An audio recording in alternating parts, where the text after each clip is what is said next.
Muito bom dia, irmãos e irmãs. Nesta manhã de domingo, quando nós estamos dando prosseguimento aos nossos estudos sobre o Natal de Cristo, hoje nós chegamos com a lição número 5. E o tema da nossa lição é a estrela, os magos e o rei.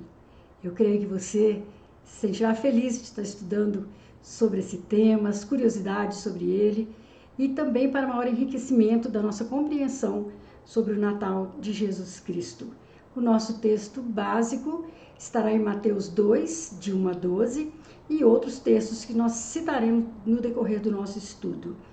Eu desejo que você tenha tido uma semana abençoada, refletido sobre a nossa última lição. Se você ainda não viu, vá no nosso vídeo que está gravado no YouTube e confira, reflita, aprenda um pouco mais sobre o Natal de Cristo. Eu quero agradecer seu incentivo, desde já. Eu te convido a curtir, a compartilhar esse vídeo, a fazer com que outras pessoas também sintam esse real significado do Natal de Cristo. Que Deus te abençoe e nós vamos orar para que isso aconteça. Vamos orar? Deus maravilhoso, Pai de bondade, Pai da eternidade, Conselheiro maravilhoso, Deus forte, Príncipe da paz, Pai da eternidade, nós te louvamos, nós te bendizemos, Senhor, por todas as bênçãos recebidas do Senhor, por tudo que o Senhor tem feito em nossas vidas, por tudo que o Senhor tem falado ao nosso coração, colocado aqui no nosso coração. Nós te agradecemos e pedimos ao Pai que nessa manhã de domingo não seja diferente, que o Senhor continue falando conosco através deste estudo. Nós te agradecemos pela vinda do teu Filho ao mundo, que viveu aqui entre nós, nos ensinou maravilhosamente bem, cumpriu a sua missão, dando sua vida por nós, nos resgatando das trevas para o seu maravilhoso reino. Ó Pai, que as pessoas sejam realmente edificadas e enriquecidas nesta manhã ou em qualquer momento que elas estejam vendo, estudando através desse vídeo. Nós pedimos essas bênçãos e te agradecemos em nome de Jesus. Amém. Nossa última lição teve o tema Emmanuel, Deus conosco. E foi uma lição muito interessante.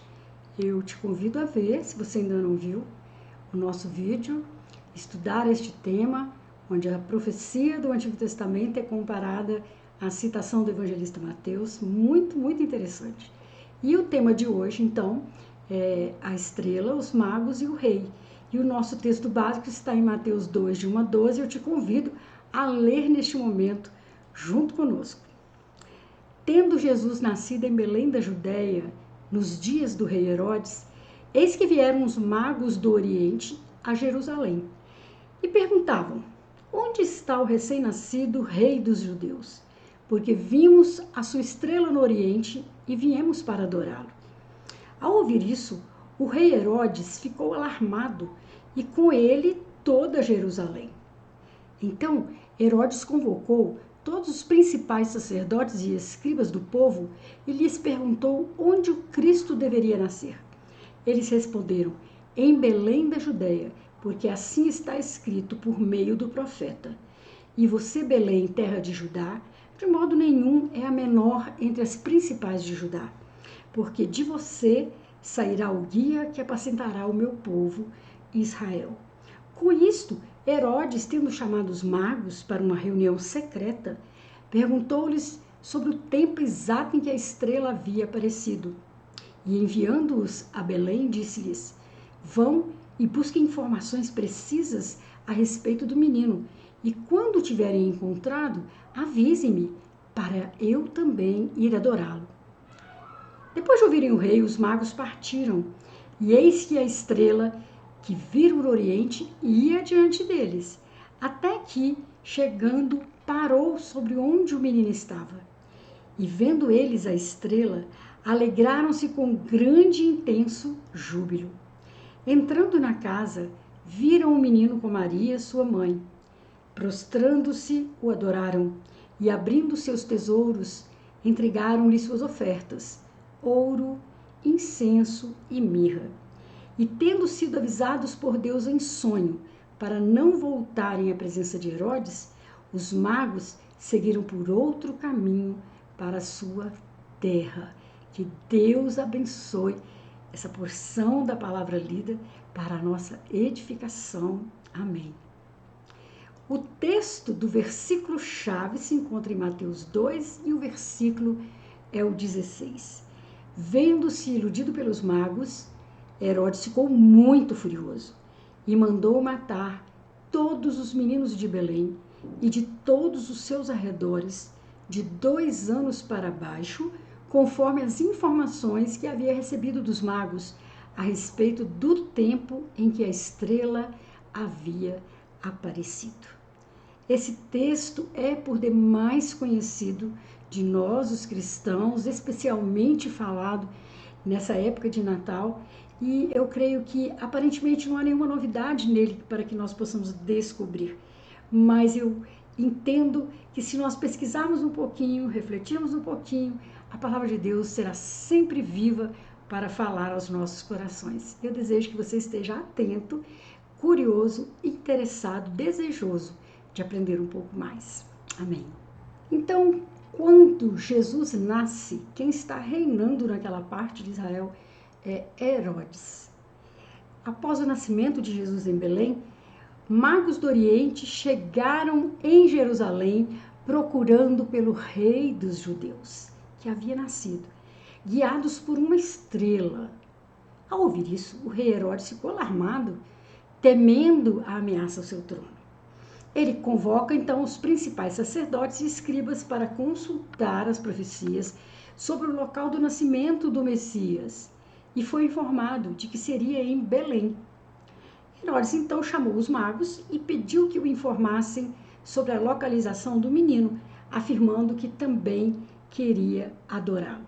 Interessante, né? Por que ele consulta os escritos sobre onde nasceria o Messias? Porque os magos são levados até Jerusalém, que era a capital do governo ali, o local onde ficava o palácio de Herodes, e eles imaginaram então que o rei recém-nascido teria nascido ali em Jerusalém. Mas os escribas, né, as pessoas consultaram ali os escritos, os registros das profecias e conferiram que o Messias nasceria em Belém. Então Herodes chama os magos, faz uma reunião secreta com essas pessoas e diz que eles descubram o local exato onde está o menino, porque ele também quer ir adorá-lo. Porém, os magos foram avisados em sonho para não retornarem a Herodes.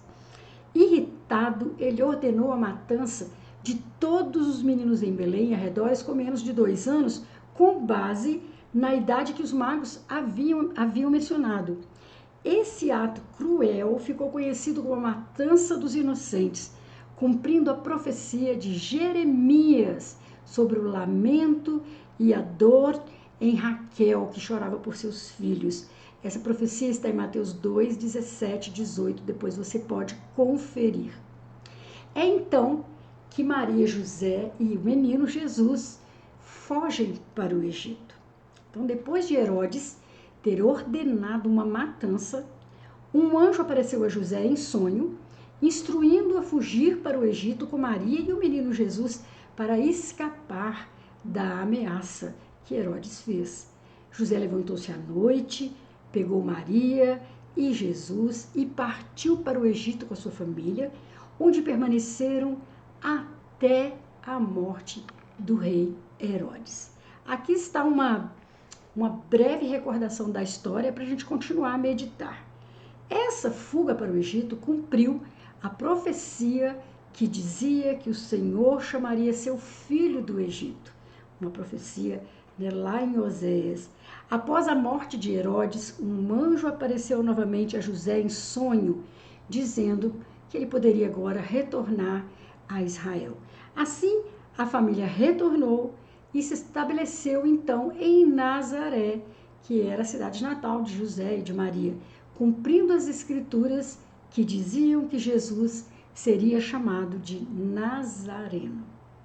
Muito legal, né? Quando a gente começa a conferir as coisas e vendo toda a vida de Jesus, né, cumprir as profecias sobre o Messias. Então, quem era esse Herodes? Esse Herodes que governava na época que Jesus nasceu se chamava Herodes o Grande. Ele teve muitos filhos com várias esposas e aqui está uma lista dos principais filhos conhecidos desse rei.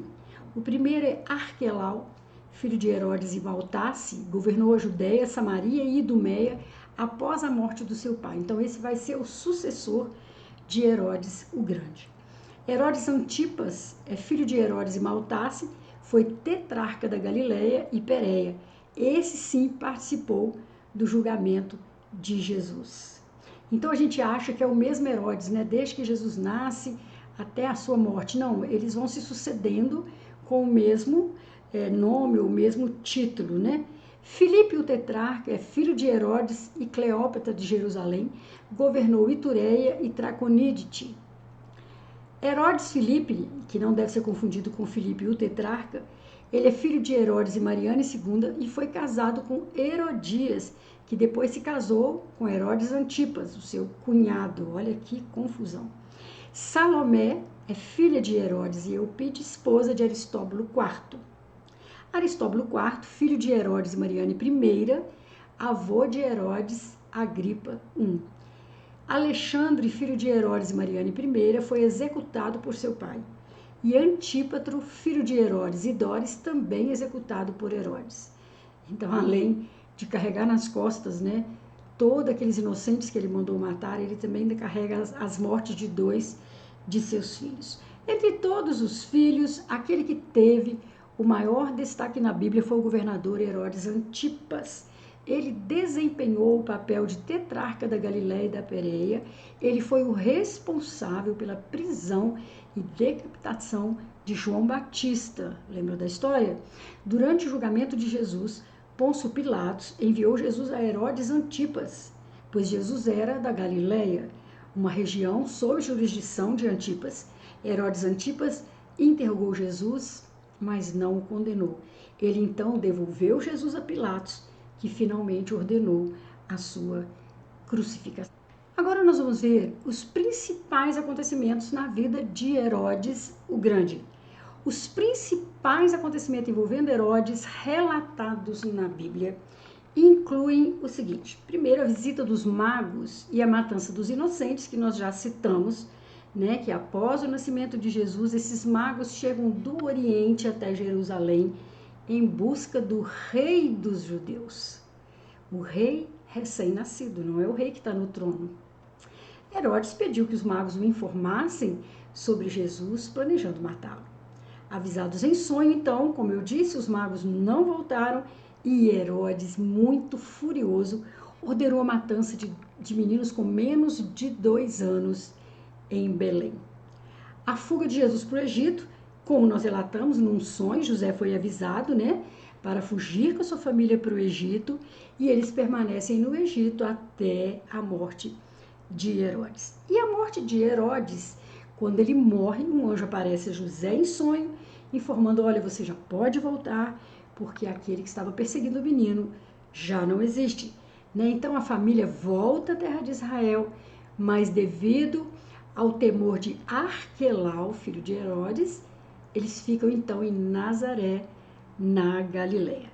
Na verdade, eu penso que não é só também devido ao temor, mas porque, de fato, José e Maria vieram de Nazaré para Belém. Lá eles moravam antes, né? Então, já era o local de residência deles antes do nascimento em Belém. Eu vou pensar aqui uma biografia bem resumida de Herodes I o Grande. E para vocês ficarem sabendo também do contexto do seu reinado e do nascimento de Jesus. Herodes I Grande, ele viveu mais ou menos do ano 73 a 4 a.C.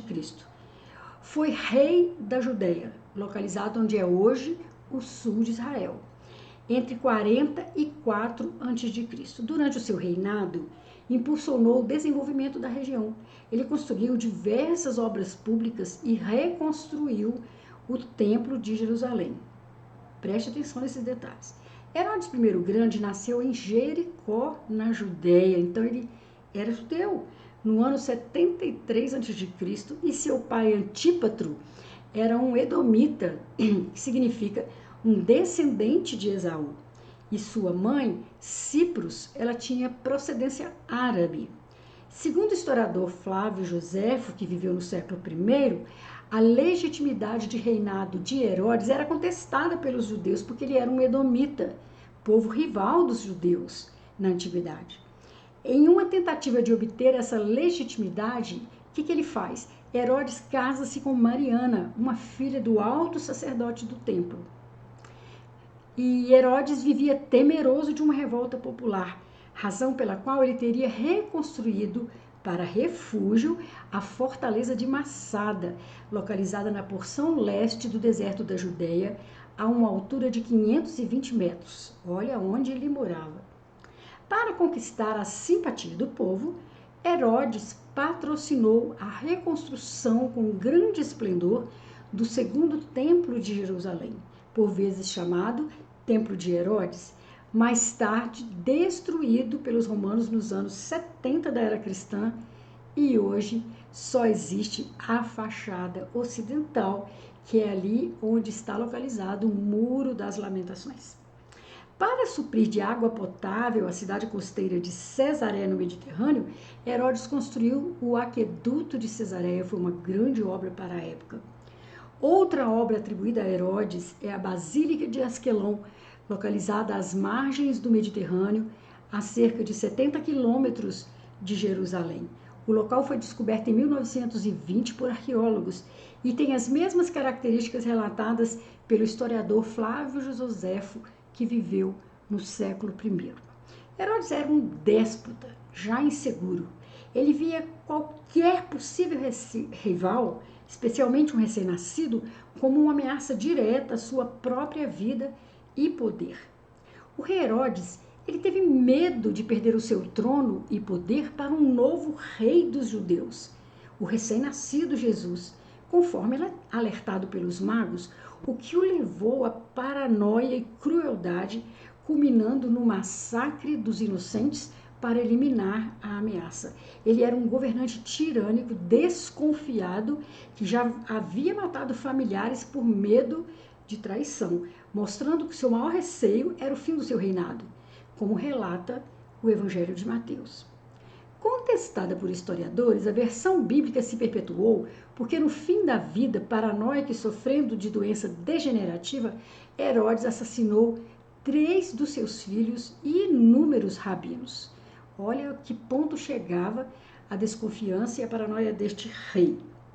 Herodes morre em Jericó, segundo os historiadores, no ano 4 a.C. Oi?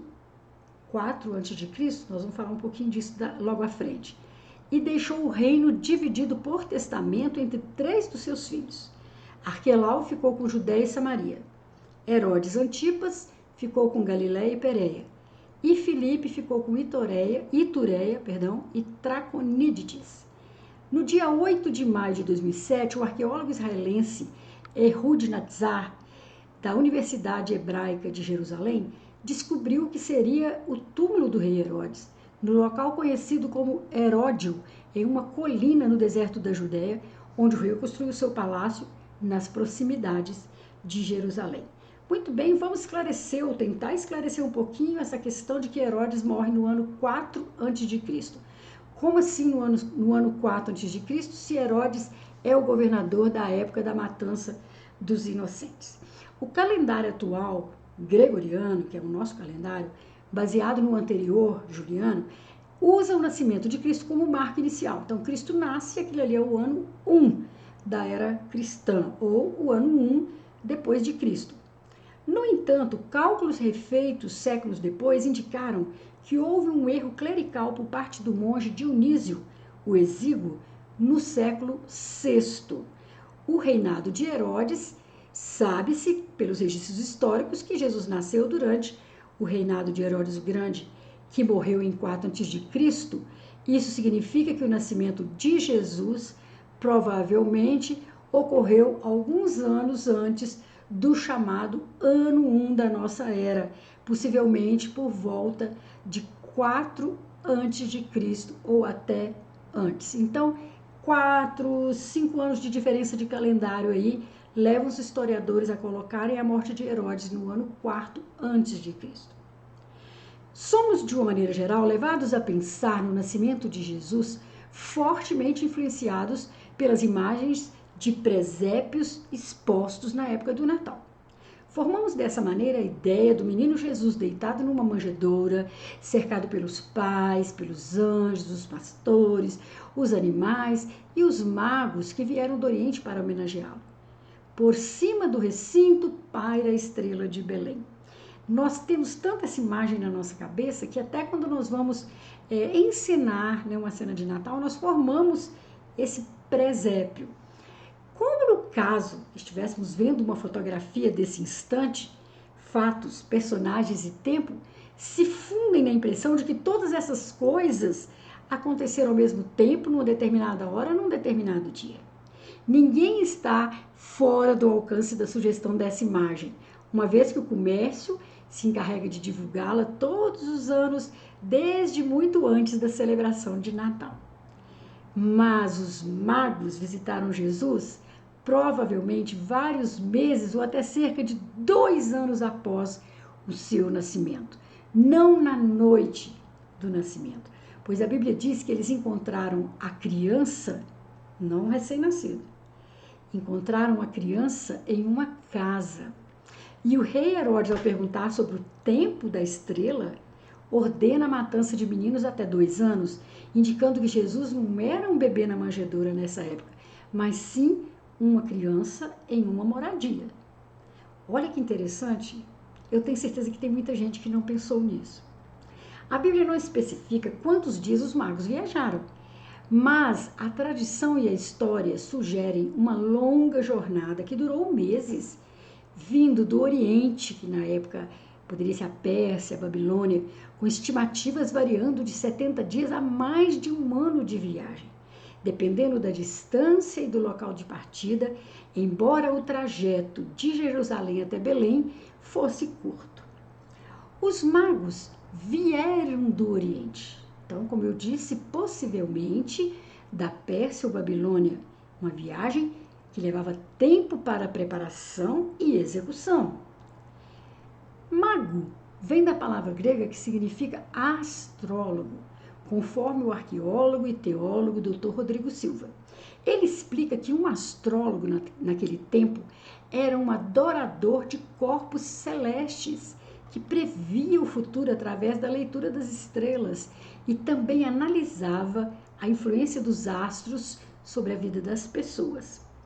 O significado de mago na nossa sociedade é alguém que faz magia ou ainda que se envolve com força das trevas. Se levarmos o nosso conhecimento atual para a interpretação de um texto bíblico, a nossa compreensão pode realmente ficar muito confusa. O teólogo Iago Martins, do canal Dois Dedos de Teologia, também acredita que o termo mais adequado para os magos seria astrólogos do Oriente, descrevendo pessoas envolvidas não só com astrologia, mas também astronomia. Antigamente, a ciência unificava essas duas especialidades. A viagem até Belém, que ficava a apenas cerca de 8 quilômetros de Jerusalém, era uma curta caminhada após chegarem à cidade, mas o período total até encontrarem Jesus foi longo, reforçando que ele não era mais um recém-nascido. A distância exata de onde partiram, na Pérsia, Babilônia, Arábia, influenciava o tempo da viagem. Usavam camelos e jumentos e a comitiva precisava de paradas para descanso e alimentação. Mas foi através da observação de uma estrela que eles identificaram o momento e o local do nascimento. A estrela, que ainda hoje é tema de estudos e debates entre cientistas e teólogos, foi o elo entre o mundo físico e o mistério da fé. Aqui vemos um exemplo extraordinário de como a ciência e a fé podem caminhar juntas. Os magos não desprezaram o conhecimento científico, mas o usaram como instrumento para encontrar a verdade divina. Para eles, contemplar o céu não era apenas um ato intelectual, mas também espiritual. Essa integração é um convite para nós cristãos enxergarmos a ciência como uma aliada na busca pela compreensão da criação de Deus. O relato de Mateus sugere que os magos sabiam, pelo aparecimento da estrela, que o rei dos judeus já tinha nascido mesmo antes de terem chegado em Jerusalém. Os sábios presentearam Jesus com ouro, incenso e mirra, e como o versículo 11 descreve, encontraram a mãe e o filho não numa manjedoura, mas sim numa casa. Esses presentes que os magos deram a Jesus eram cheios de simbologia. O ouro para simbolizar a realeza de Jesus. Afinal, eles procuraram pelo rei dos judeus recém-nascido e encontraram este menino. O incenso é para representar a sua divindade, o seu papel sacerdotal. E a mirra para prefigurar sua morte e sofrimento, simbolizando assim a sua humanidade. A estrela pairando sobre a cidade de Belém, em termos reais, conforme vimos, marca um evento acontecido entre cerca de 2 meses a 2 anos após o nascimento de Jesus, quando os magos chegam então à pequena cidade para homenagear o menino. A tradição costuma tratá-los como reis magos, o que provavelmente é decorrente da interpretação do Salmo 72:11, que diz: "E todos os reis se prostrarão perante ele, todas as nações o servirão." Preste atenção nesse versículo. Se possível, anote aí num papelzinho para você sublinhá-lo lá na sua Bíblia. Eu vou até reler Salmo 72:11. "E todos os reis se prostrarão perante ele." Ele quem? O Messias. Todas as nações o servirão. A Bíblia não diz quantos eram os magos. Inferimos que seriam 3, porque foram 3 os presentes trazidos: incenso, mirra e ouro. Conta Mateus que vieram a Jerusalém seguindo a estrela que lhes aparecera no Oriente. Em Daniel 2:27, há uma referência à existência de magos na corte de Nabucodonosor. Algumas versões da Bíblia os chamam de magos, outras os chamam de sábios, o que é mais adequado. O sentido com que entendemos o significado da palavra mago nos dias de hoje é, como eu disse, diferente substancialmente do significado no tempo do relato de Mateus. Eu disse há pouco tempo atrás que um mago é uma pessoa com a habilidade de fazer truques, mágicas, ou ainda no sentido mais místico, alguém que com poderes sobrenaturais.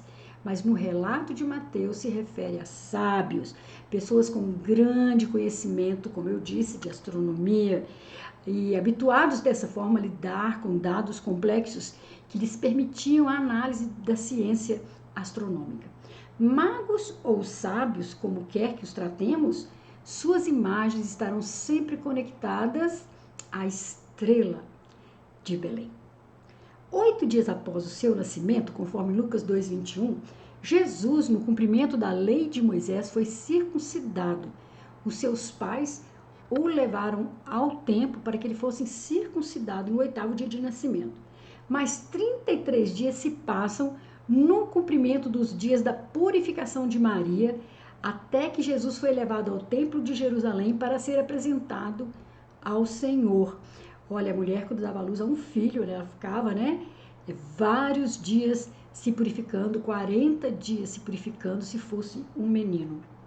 É preciso recordar que logo após a visita dos magos, a família é advertida para seguir para o Egito, pois Herodes iria procurar a criança para matá-la. E dessa forma concluímos que todos os rituais previstos na lei, a circuncisão, a purificação da sua mãe, já haviam sido cumpridos antes da visita dos magos.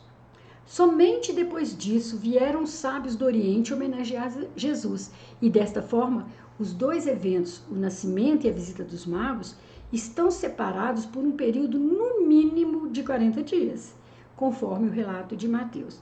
A família já estava na ocasião instalada em uma casa, onde acharam o menino, como nós lemos lá no Mateus 2,11. Acharam o menino com Maria, sua mãe, e o adoraram, prostrando-se, o adoraram, e abrindo seus tesouros, ofertaram-lhe as dádivas de ouro, incenso e mirra. Alguns defendem que esse período poderia ser maior, entre 1 e 2 anos depois do nascimento. No entanto, parece que é mais razoável que a visita tenha de fato ocorrido logo depois da purificação de Maria, pois sendo a família residente em Nazaré, de onde vieram, a Belém apenas para cumprir a obrigação imposta por Augusto, seria natural permanecerem na cidade até o cumprimento da purificação de Maria e a apresentação de Jesus no templo, uma vez que Belém era uma distância razoável de Jerusalém. Alguns dizem 8 quilômetros, outros dizem 15 quilômetros. Agora, tem uma curiosidade que eu fiz questão de trazer para vocês, que é muito interessante. A tradição católica explica que 12 dias após o nascimento de Cristo, 3 reis magos visitaram o menino Jesus em Belém e levaram presentes para o rei recém-nascido, sendo tradicionalmente identificados como os reis Melquior, Gaspar e Baltazar, embora a Bíblia não especifique seus nomes, número ou status de reis. Na Bíblia você não vai achar essas informações. Essas são trazidas das tradições desenvolvidas séculos depois, por volta do século IX. Eles eram chamados de magos, do grego magoi, que significava homens sábios, como eu disse, estudiosos das estrelas, conselheiros ou sacerdotes com conhecimento de ciências e religiões orientais, como astrologia.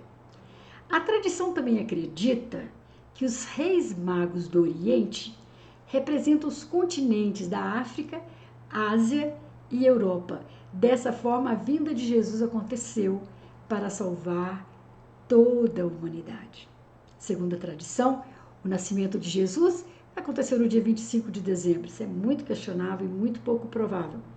Por isso, o dia de Reis, remetendo aos reis magos, segundo os católicos, é comemorado em 6 de janeiro, 12 dias depois, quando os reis magos, segundo eles, levaram ouro, mirra e incenso para Cristo. Por isso a decoração natalina é desfeita no dia de Reis, marcando o fim do Natal. Naturalmente, são curiosidades da cultura, do desenvolvimento da tradição, à medida que a história é narrada, vão se acrescentando esses detalhes e ficando, vamos dizer assim, no folclore, na imaginação das pessoas e às vezes até sendo usadas como tradição da denominação católica. A estrela como um sinal. Nos manuscritos disponíveis naquela época havia uma profecia sobre a vinda de Jesus que falava sobre uma estrela. Está lá em Números 24:17. Eu o vejo, mas não agora. Eu o avisto, mas não de perto. Uma estrela surgirá de Jacó, um cetro se levantará de Israel. A citação da estrela indica o sinal da vinda do Messias e a profecia revela a localidade do seu nascimento. Para o arqueólogo Rodrigo Silva, a estrela que os magos viram não era uma previsão do nascimento, mas um sinal de que ele havia chegado e a indicação do local onde ele estava. Uma manifestação celestial que parecia uma estrela, explicou. Afinal, como surge uma estrela? O que supõe alguns estudiosos? Aí nós vamos falar bem rapidamente, bem resumidamente, sobre a suposição dos estudiosos. Alguns achavam que era uma conjunção planetária. Uma das hipóteses mais consideradas ultimamente, e que foi muito falada uns anos atrás, é que a estrela de Belém, na verdade, não seria uma estrela, e sim uma conjunção de planetas. Por essa teoria, os planetas Vênus e Júpiter, os mais brilhantes do céu noturno, teriam ficado tão próximos que se pareceram uma única estrela bem mais brilhante. Só que o brilho somado de Vênus e Júpiter não é algo tão extraordinariamente mais brilhante. E além disso, conjunções tão próximas ao ponto de serem percebidas como um único astro só seriam visíveis por algumas horas. E nós sabemos que a estrela de Belém guiou os magos por várias noites. A segunda hipótese é a explosão de supernova. Entre as explicações mais aceitas para o fenômeno que levou os magos do Oriente até Belém, está a que eles teriam observado uma explosão de supernova. Quando estrelas muito massivas chegam ao final de sua vida, elas colapsam e explodem em um evento extremamente energético e luminoso chamado de supernova. Uma supernova pode brilhar mais intensamente que toda a sua galáxia e ela pode ser uma explicação muito boa, não só por isso. O seu brilho intenso permanece visível no céu por várias noites. Então, ela poderia de fato guiar nossos magos, que provavelmente eram astrólogos e teriam se surpreendido com um fenômeno tão diferente. A única objeção a essa hipótese é o fato de algo tão extraordinário como uma supernova não estar documentado em nenhum registro antigo. Então, talvez a explicação para a estrela de Belém seja um fenômeno menos incomum. É aí que fomos para a nossa hipótese mais provável, um cometa. Em várias culturas distintas, os cometas sempre foram vistos como mensageiros de Deus. Normalmente eram interpretados como mau presságio, que antecedia catástrofes, guerras ou o fim de um reinado. Mas por que Deus enviaria um cometa, sinal de mau presságio, para anunciar algo tão bom quanto o nascimento do seu filho? Tudo é uma questão de perspectiva. A chegada de Jesus profetizado na Bíblia como rei dos judeus não deixou Herodes feliz, o rei dos judeus daquela época. Na verdade, ele ficou um tanto contrariado, ou melhor, bem furioso mesmo. Tanto que mandou matar todas as crianças com menos de 2 anos de idade. Mas além dessa história bem conhecida, outro ponto que corrobora com a hipótese de que a estrela de Belém era, na verdade, um cometa, é que os cometas costumam se tornar brilhantes ao se aproximarem do Sol. Por isso, geralmente, são avistados ao leste no fim da madrugada ou a oeste no início da noite. Um cometa pode ter surgido no leste, guiado os magos vindos do Oriente por algumas noites, até desaparecer em conjunção com o Sol. Nenhum grande cometa como Halley teve passagens próximas daquela época. O mais provável nesse caso é que a estrela de Belém teria sido um cometa de longo período ou até mesmo um cometa que já tenha se extinguido.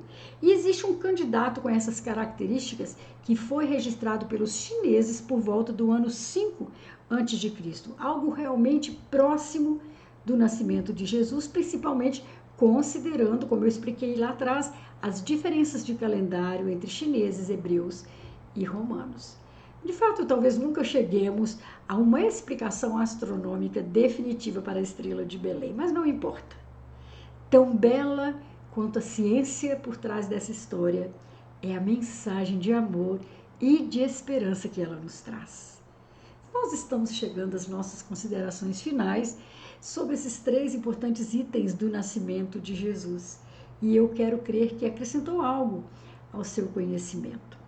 A importância dos magos, ou como alguns dizem, reis magos, no nascimento de Jesus, reside em seu papel de primeiros gentios a adorar o Cristo, simbolizando que Jesus é o Salvador de todas as nações, oh glória, e não só dos judeus, validando a sua realeza divina com presentes significativos como eles deram, ouro, incenso e mirra, e confirmando a narrativa messiânica.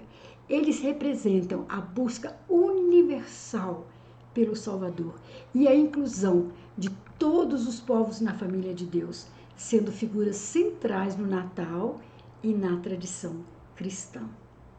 Em ti serão benditas todas as famílias da terra. Essa é uma citação bíblica do livro de Gênesis, no capítulo 12, versículo 3.